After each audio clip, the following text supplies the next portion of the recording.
Buddhist Outlook on Daily Life. Nina van Gorkom. 18. Right concentration.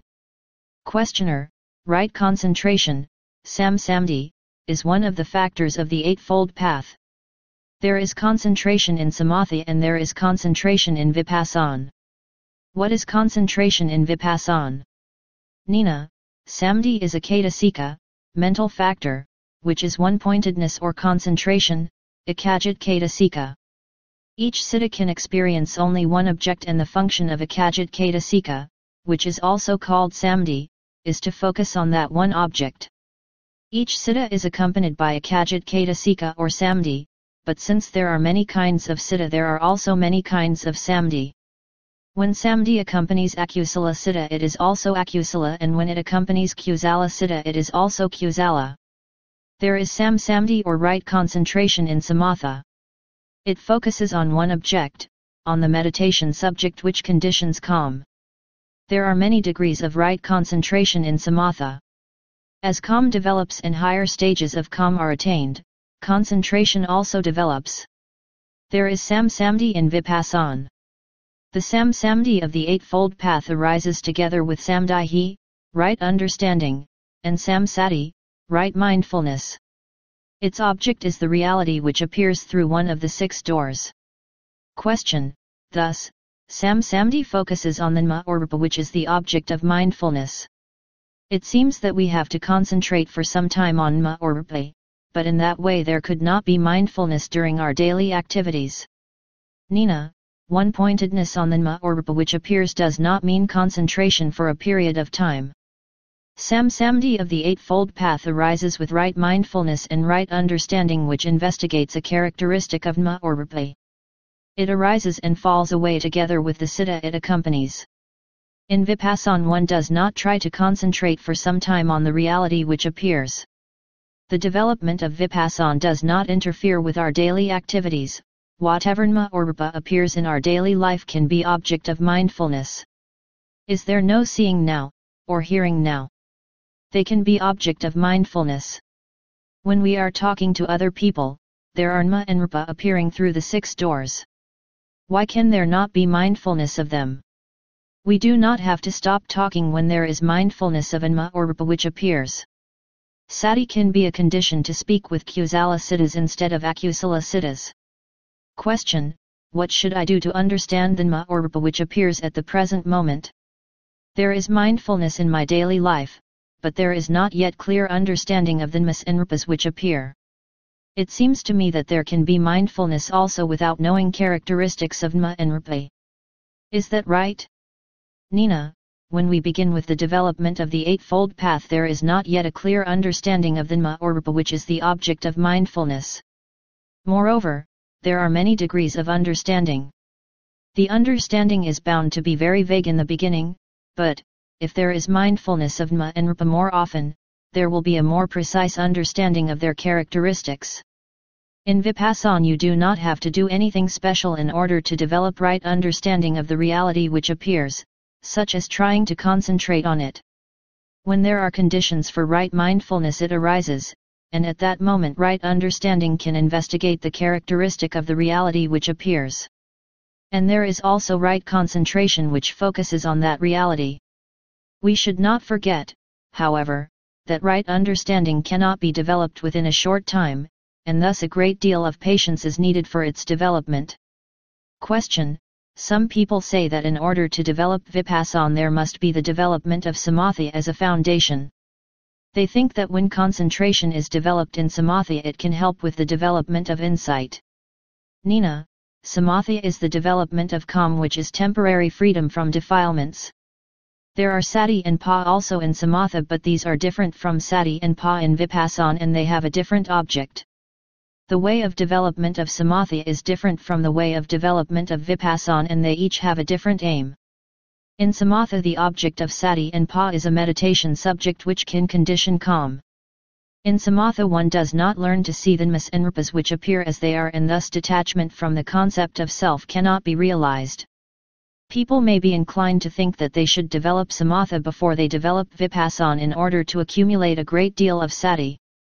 But they should remember that sati in samatha is different from sati in vipassana. The aim of the development of vipassana should be from the beginning understanding realities as they are, as impermanent, dukkha and non-self. This can only be achieved through mindfulness of the Dhamma or Rupa which appears now, at this moment. Question: in the case of nervous people, would it not be better to develop at least some degree of samatha before they develop vipassana? Nina: if one has accumulations for samatha, one can develop it. But through samatha one does not learn to be mindful of the dhammas and rupas which appear now, one at a time, in order to know them as non-self. How could samatha then be a necessary condition for vipassana? There are no rules as to the types of kusala someone should develop, because this depends on his accumulations. If nervous people were to study the Buddha's teachings and practice what he taught, they would gain more understanding of the phenomena of their lives. This understanding would help them effectively. Question: I have heard people say that someone who is restless should not study the Buddha's teachings because it would make him more confused. He should just practice, not study. Nina: everyone is confused before he listens to the teaching of the Dhamma and studies it. We all have ignorance. Because of ignorance we are still in the cycle of birth and death. We have eyes, ears, nose, tongue, body, sense, and mind. We have labha, attachment, dosa, aversion, and moha, ignorance, arising on account of what we experience through the senses and through the mind door. But so long as we are ignorant we do not know about these realities. However, in studying the teachings and pondering over them we begin to have more understanding of our life. Could a clearer understanding make us confused? Moreover, how could one practice without study? If we were to develop vipassana without studying we would not know what the right path is and what the wrong path. When people do not know the characteristic of samsati of the Eightfold Path, they would mistakenly think that sati can be induced, they would not know that sati is innate, non-self.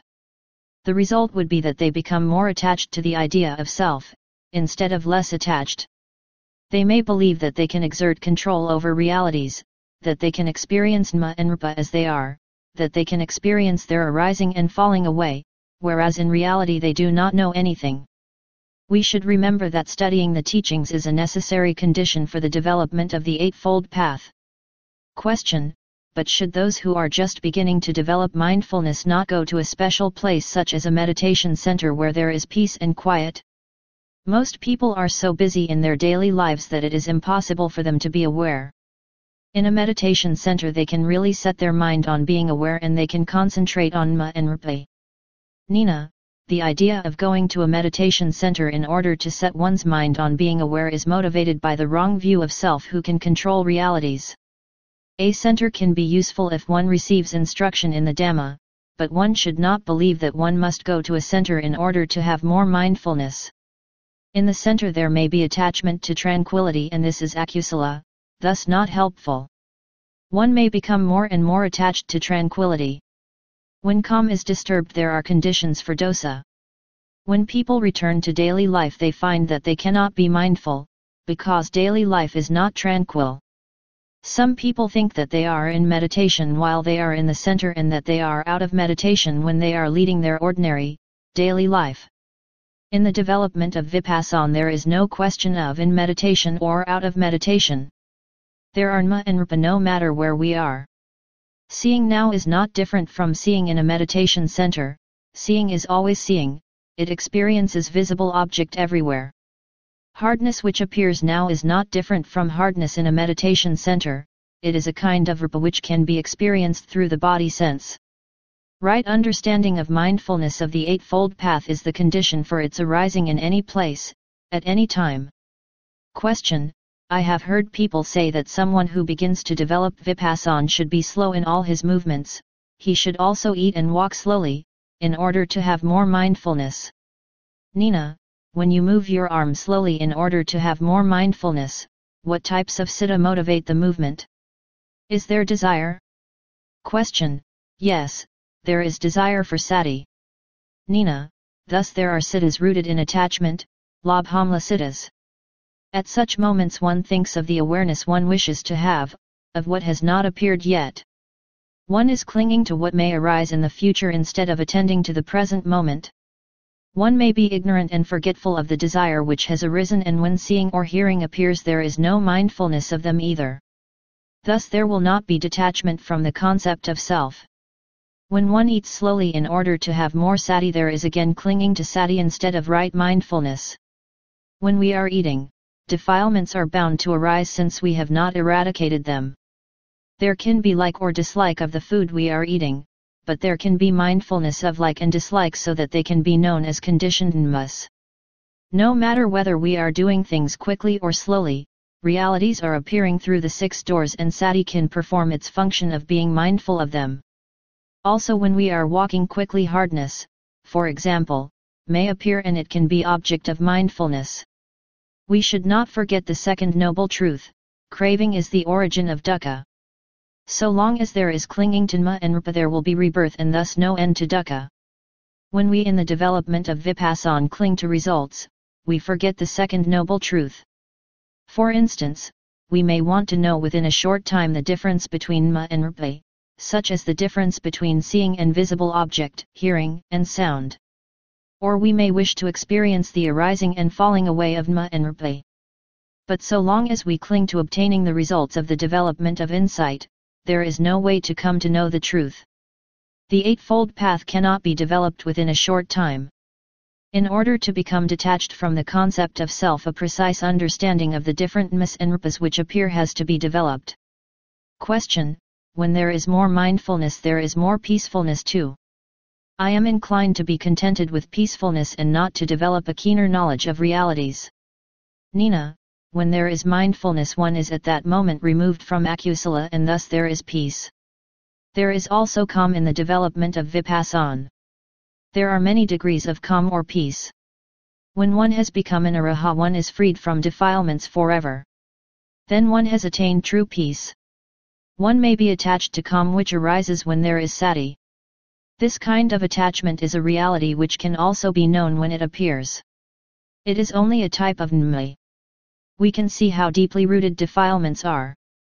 If there is lack of sati, one regrets the lack of sati, but when sati arises, one is attached to it. Awareness of all kinds of realities is essential in order to become detached from the concept of self. If one is glad that mindfulness arises, one should not think that one has reached the goal. Right understanding is the aim, and thus one should persevere in the development of a keener knowledge of the characteristics of nma and rupa.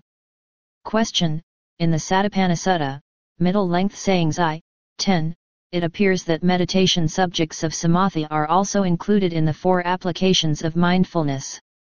For example, meditation subjects such as mindfulness of breath, meditations on corpses and on the repulsiveness of the body are included in mindfulness of the body. Why are the objects of samadhi and of vipassana not separated? I thought that we should not confuse these 2 ways of mental development.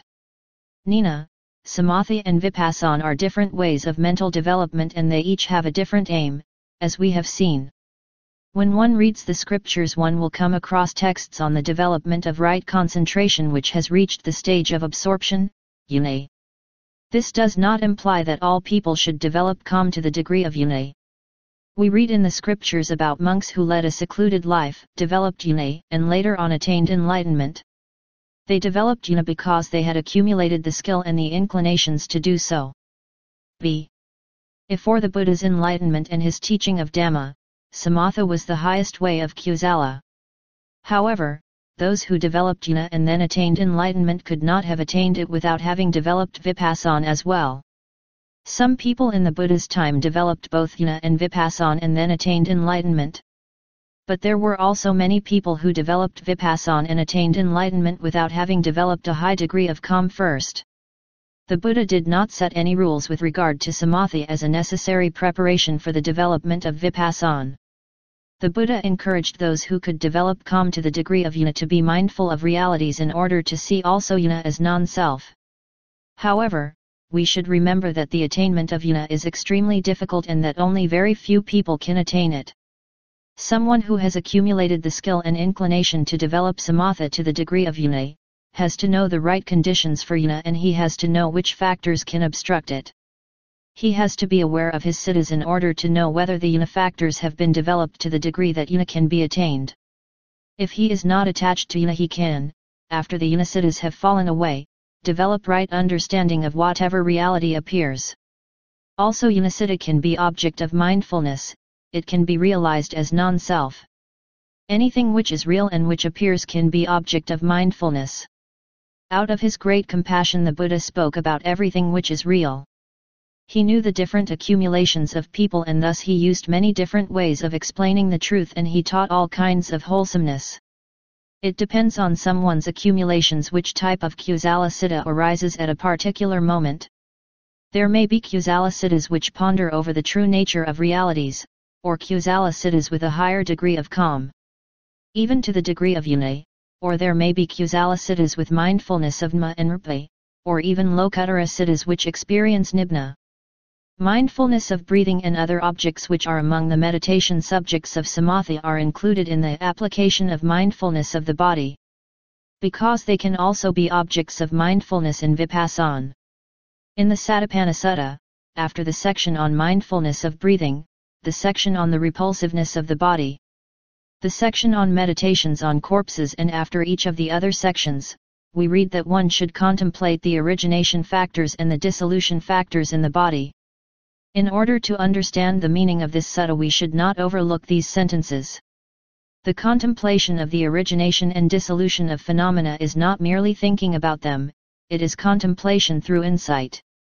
The aim of the four applications of mindfulness is not calm, which is only temporary, but the wisdom which can eradicate defilements. This wisdom, insight, can only be developed through mindfulness of whatever reality appears now. All the objects included in the four applications of mindfulness can remind us of the true nature of reality, of impermanence, dukkha, and anat.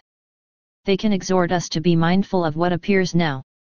The meditations on corpses can for some people condition calm, and for those who have accumulated skill for Jnana, even calm to the degree of Jnana. It all depends on the individual. However, in order to eradicate defilements, also the person who has attained Jnana should develop insight. He should with insight contemplate the origination and dissolution of realities. 51. The person who develops both Jnana and insight, and the person who develops insight alone, should be aware of whatever reality appears in order to eradicate wrong view and all defilements. We read in the Satipatthana Sutta, at the end of each of the meditations on corpses, that the monk should reflect as follows. Verily, this body of mine too is of the same nature as that body, is going to be like that body, and has not got past the condition of becoming like that body. Also, for those who have no inclination to develop Jnana, subjects such as meditations on corpses can be objects of mindfulness in Vipassana. When they see a dead person or a dead animal, they can be reminded of the impermanence of their own body. At such a moment, mindfulness of whatever reality appears can arise. We may not have accumulations to reflect on corpses, but we can still think of the shortness of life, and this can help us to have less attachment and aversion, and not to waste opportunities for the development of right understanding of Dhamma and Rupa. There are many moments of forgetfulness of realities, but we can be reminded of the true nature of realities by the things we perceive in our daily life. The repulsiveness of the body, for example, which is classified under mindfulness of the body, can remind us to be aware. In our daily life we can notice parts of the body, such as hair, nails, teeth, and skin. Is it not true that they are loathsome? Are they not subject to decay? They can remind us of the true nature of phenomena. When we reflect on the truth, there may be moments of calm, but are we contented to have only the calm which is temporary freedom from akusala? If our aim is the development of right understanding, and if we do not cling to calm, there can be mindfulness of whatever reality appears. Everything in our life can urge us to be mindful of the Dhamma or Rupa which appears now. When we look into a mirror and notice that we are becoming older, it can remind us of the true nature of the body. What we take for my body are only elements which are impermanent and not self. Are there not many things in our life which are ugly or unpleasant, such as, for example, our own or others' bad breath? Repulsiveness and decay both in ourselves and in others can lead us to the most useful thing in life, to the development of right understanding of realities. The Buddha spoke about everything which is real, because the objects which can remind us to be aware of the present moment are different for each of us, as we all have different accumulations. It depends on the accumulated conditions what type of citta arises at a particular moment. It may be a citta with calm reflecting on impermanence, a citta with calm to the degree of une, experiencing a meditation subject with absorption, or a citta with mindfulness of the present reality. We cannot force ourselves to have a particular citta, then we are led by clinging to the concept of self. Thus, there is no rule which kind of kusala should be developed at a particular moment. Insight can be developed of the realities which naturally arise in our life. Everything within us and around us can remind us to be aware now.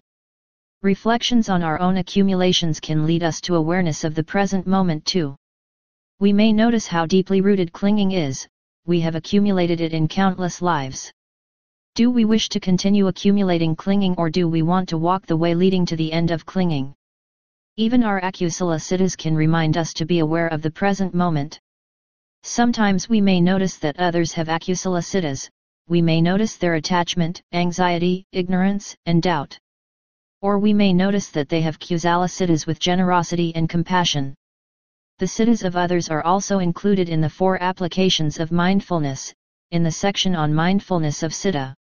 They can remind us of reality, and thus they can be the condition for the arising of sati. Sati can then be aware of whatever nama or rupa appears. There is not any reality which is excluded from the applications of mindfulness. We do not have to do complicated things in order to develop the Eightfold Path. That which is closest to ourselves, the realities within ourselves and around ourselves in daily life, can be the object of mindfulness at any time.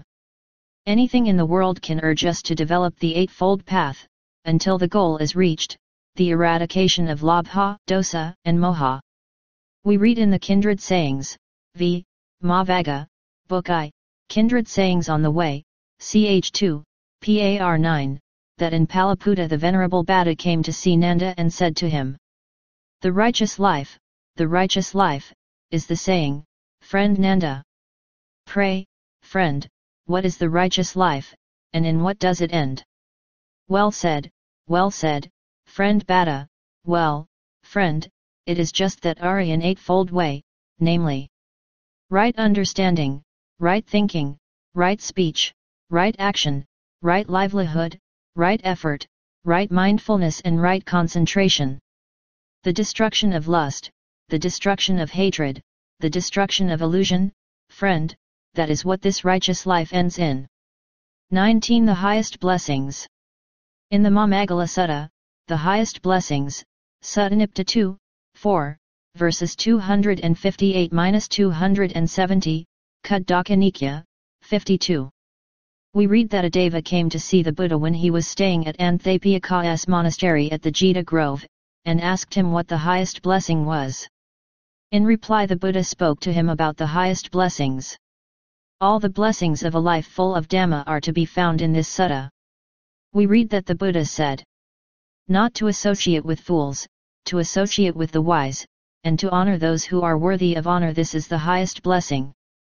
To reside in a suitable locality, to have done meritorious actions in the past, and to set oneself in the right course, this is the highest blessing. Vast learning, skill in handicraft, a highly trained discipline, and pleasant speech, this is the highest blessing. Supporting one's mother and father, cherishing wife and children, and peaceful occupations, this is the highest blessing. Liberality, righteous conduct, the helping of relatives, and blameless actions, this is the highest blessing. To cease and abstain from evil, abstention from intoxicating drinks, and diligence in virtue, this is the highest blessing. Reverence, humility, contentment, gratitude, and the opportune hearing of the Dhamma, this is the highest blessing. Patience, obedience, seeing the samamas, holy men, and taking part in religious discussions at proper times, this is the highest blessing. Self-control, holy life, perception of the noble truths, and the realization of nibbana, this is the highest blessing. If a man's mind is sorrowless, stainless, and secure, and does not shake when touched by worldly vicissitudes, this is the highest blessing. Those who thus acting are everywhere unconquered, attain happiness everywhere. To them these are the highest blessings. Not to associate with fools, to associate with the wise, and to honor those who are worthy of honor is the first blessing. The last blessing, which is the blessing of the Araha, cannot be attained if one lacks the first blessing. If one does not know the right conditions for enlightenment, Nibbana cannot be realized. We read in the Kindred Sayings, v. Mahavaga, Book 11, Kindred Sayings on Stream Winning, CHI, PAR 5. That the Buddha asked Sariputta to tell him what the conditions are for stream winning, the attainment of the first stage of enlightenment. We read that Sariputta answered, Lord, association with the upright is a limb of stream winning. Hearing the good Dhamma is a limb of stream winning. Applying the mind is a limb of stream winning. Conforming to the Dhamma is a limb of stream winning. Conforming to the Dhamma is applying the Dhamma, practicing it.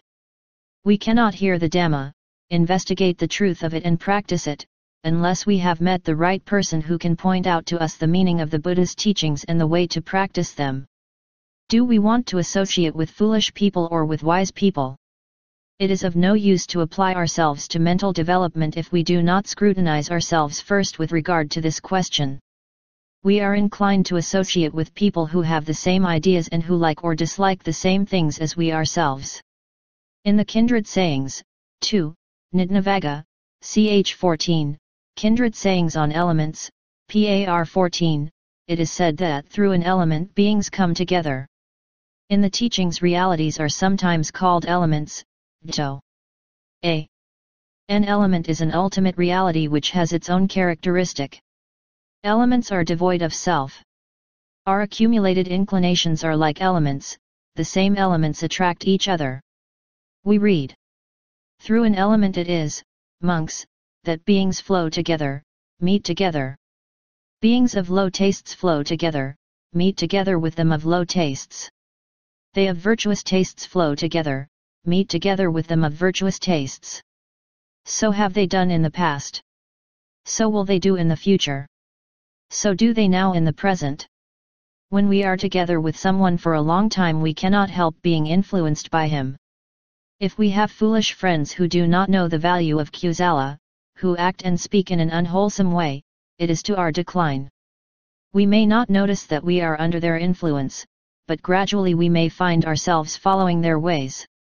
If we have friends who know the value of Kusala, who are generous, perform good deeds and speak in a wholesome way, it encourages us to more wholesomeness. The Buddha pointed out the dangers of wrong friendship and the benefit of righteous friendship. Fools do not know what is wholesome and what is unwholesome. They praise what should not be praised and do not honor to those who should be honored. For example, high esteem is given to the most beautiful woman in the country or the world, or to persons who have the greatest skill in the field of sports, or to the best actor or musician. Should we disapprove of people who have beauty, strength, or skill?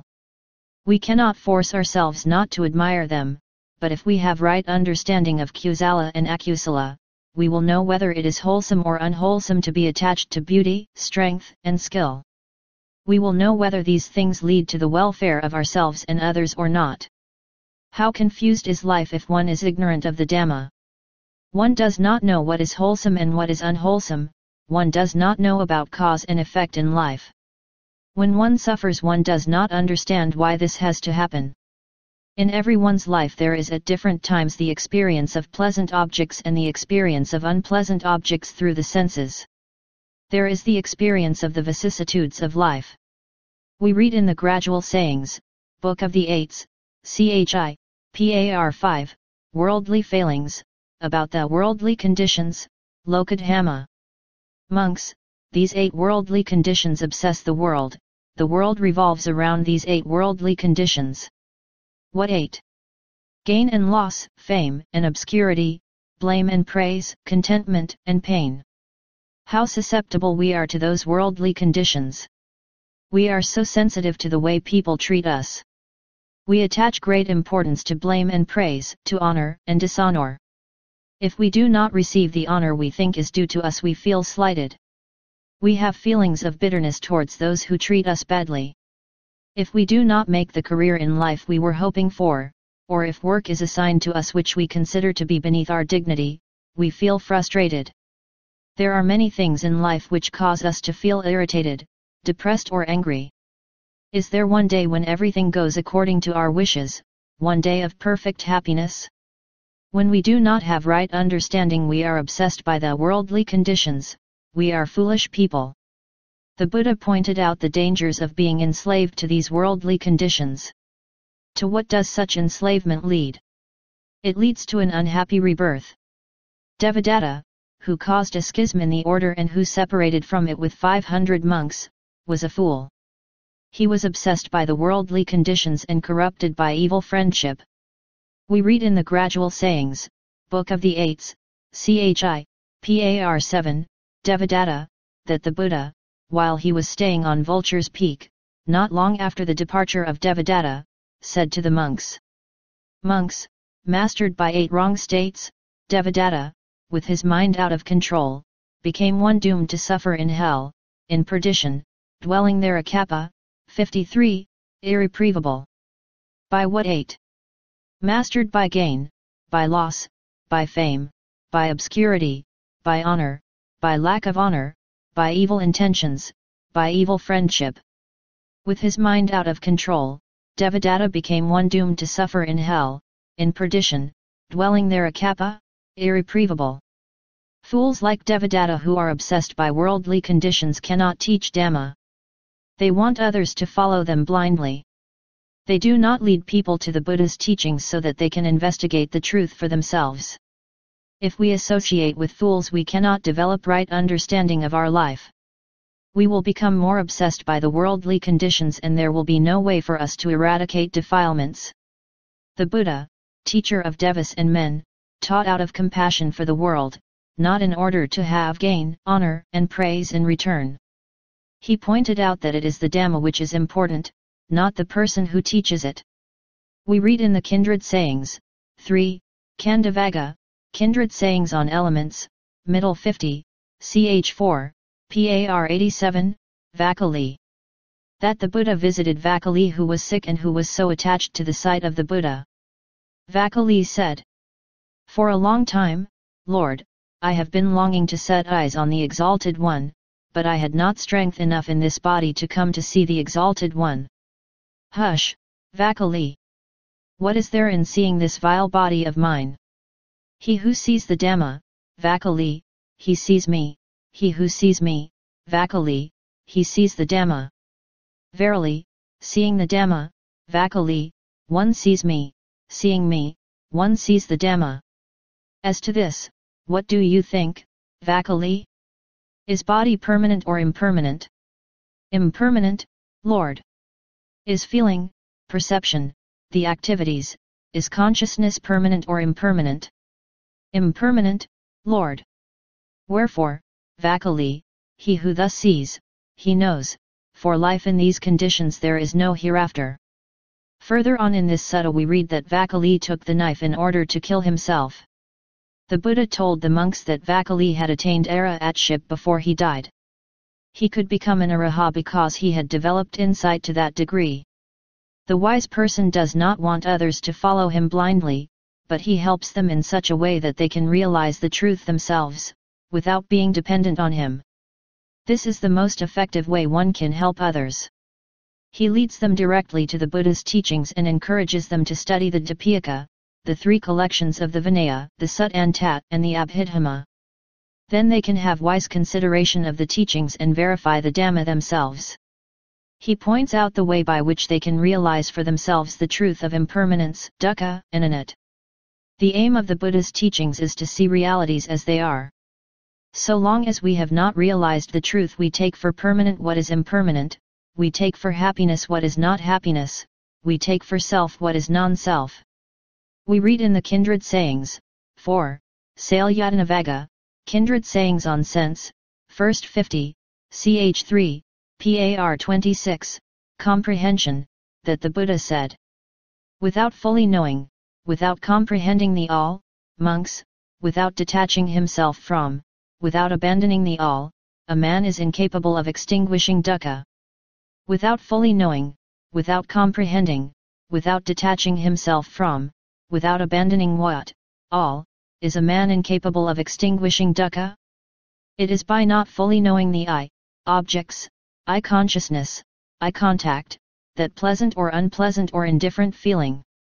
The tongue, savors, the body, ouchs, the mind objects, 54, that a man is incapable of extinguishing dukkha. This is the all, monks, without fully knowing which, a man is so incapable. But by fully knowing, by comprehending, by detaching himself from, by abandoning the all, one is capable of extinguishing dukkha. The Buddha pointed out the impermanence of seeing, hearing and all the other realities which can be experienced through the six doors. In order to remind people to be aware of the seeing at this moment, of the hearing at this moment. If we are not mindful of seeing consciousness which appears at the present moment or of the other realities appearing now, there will not be a precise understanding of their characteristics and thus we will not be able to see them as they are.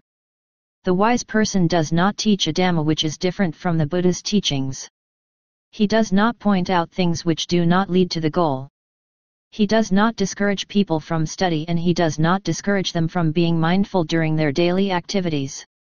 He encourages them to be mindful of the reality appearing at the present moment, no matter where they are and what they are doing.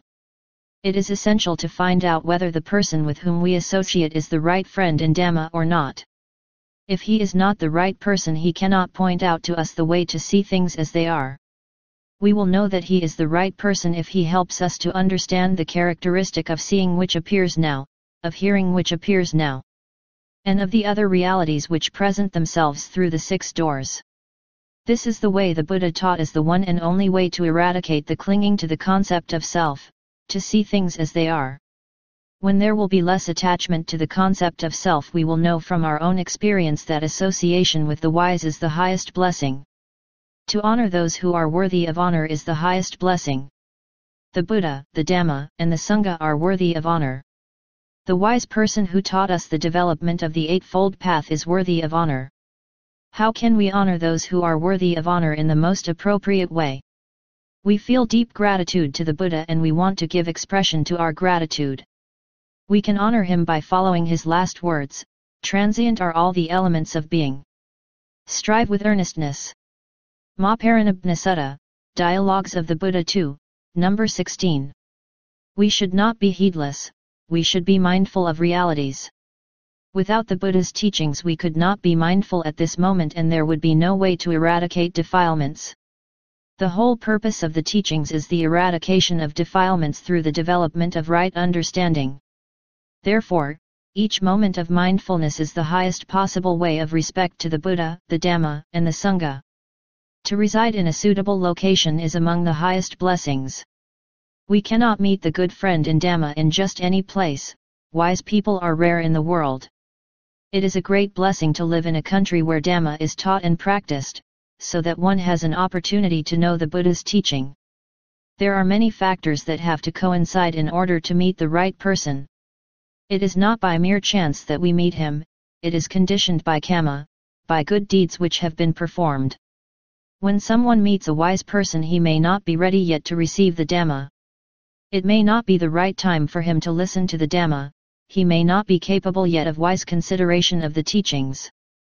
The accumulation of wholesome deeds is very helpful for making us ready to receive the Dhamma.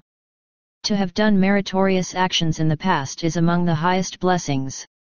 We read in the Therathirtha that the men and women in the Buddha's time who attained enlightenment had accumulated meritorious deeds for eons and that they had also listened to the Dhamma preached by Buddhas of former times. We read, for example, about Subha, commentary to the Thirtha, the Paramathapan, commentary to Canto 12, 70, Subha. She, too, having made her resolve under former Buddhas, and accumulating good of age-enduring efficacy, so that she had progressively planted the root of good and accumulated the conditions for emancipation, was, in this Buddha era, reborn at Rajagaha. Subha listened to the Buddha, developed insight, and attained enlightenment, even to the stage of the Araha. When we know about the conditions necessary for wisdom to reach maturity, we will be less inclined to think that it is self who develops the Eightfold Path. When we read that men and women in the Buddha's time had accumulated good of age enduring efficacy, that they had listened to the Dhamma preached by former Buddhas before they met the Buddha Gautama and attained enlightenment, we are reminded not to be heedless at the present time. The Buddha taught Satipatthana to monks, nuns, laymen, and women lay followers. As regards the life of the monk, the Vinaya should not be separated from Satipatthana. In the Buddha's time the Vinaya and Satipatthana were not separated. We read in the Mamagala Sutta that one of the highest blessings is a highly trained discipline, Vinaya. The commentary to this sutta, the Paramathajataka, speaks about the discipline of the layman, abstinence from the 10 immoral actions, 55, and about the discipline of the monk. The monk who develops the Eightfold Path will have a deeper understanding of the Vinaya and he will observe the rules more perfectly. Each detail of the Vinaya is full of meaning because the rules support the welfare of the community of the monks, the Sangha, and help the monk to lead a pure life. The rules help him to be considerate in his speech and actions, to cause no trouble to others. The Vinaya teaches the monk to be watchful in body, speech, and mind. When we develop mindfulness there is watchfulness as regards the 6 doors. Through right understanding of Dhamma and Rupa we will come to know our subtle defilements and the danger of even these defilements. The monk who develops Satipatthana will have a deeper respect for the rules of the Vinaya which remind him to be watchful, seeing danger in even the slightest faults. Thus we see that Vinaya and Satipatthana should not be separated. The monk who develops the Eightfold Path and attains enlightenment will not leave the order anymore and return to the lower life, the layman's life.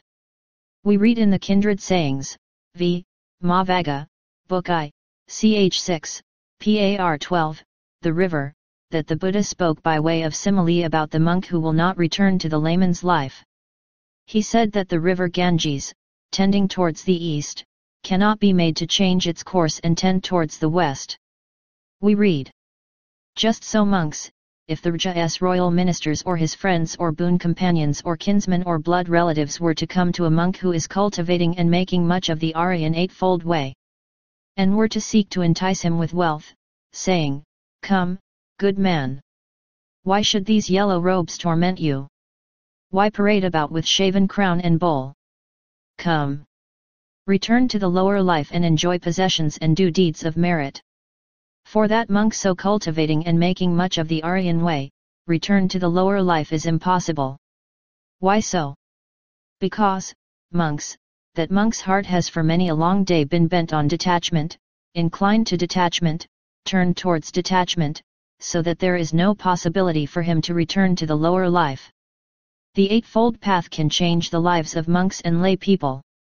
It can change the relationship between parents and children, husband and wife, relatives and friends.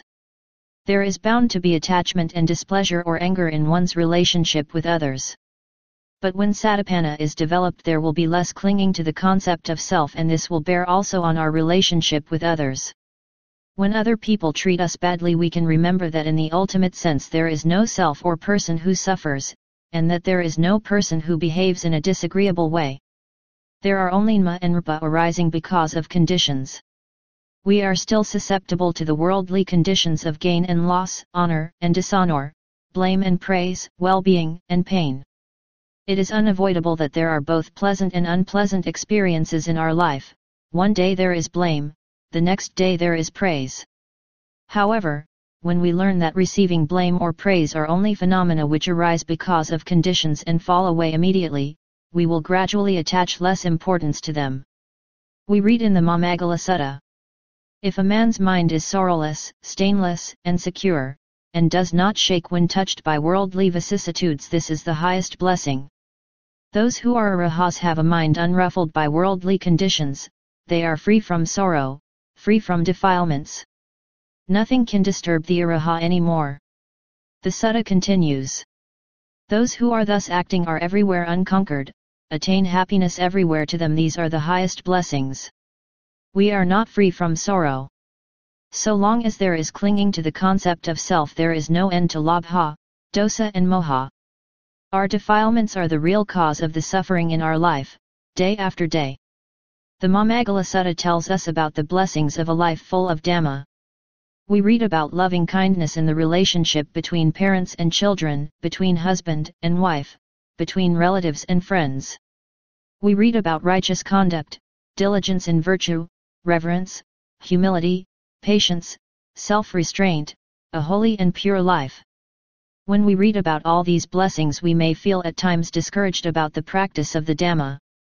We are inclined to think that the Eightfold Path is too difficult and that we are too far from the realization of the truth.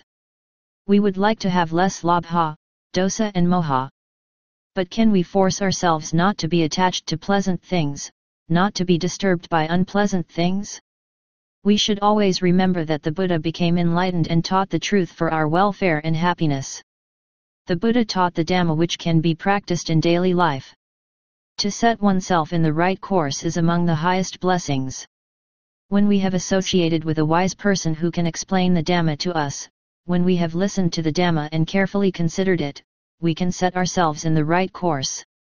Defilements cannot be eradicated immediately, but if there is less ignorance of realities, we can experience that it is a blessing to have been able to listen to the Dhamma.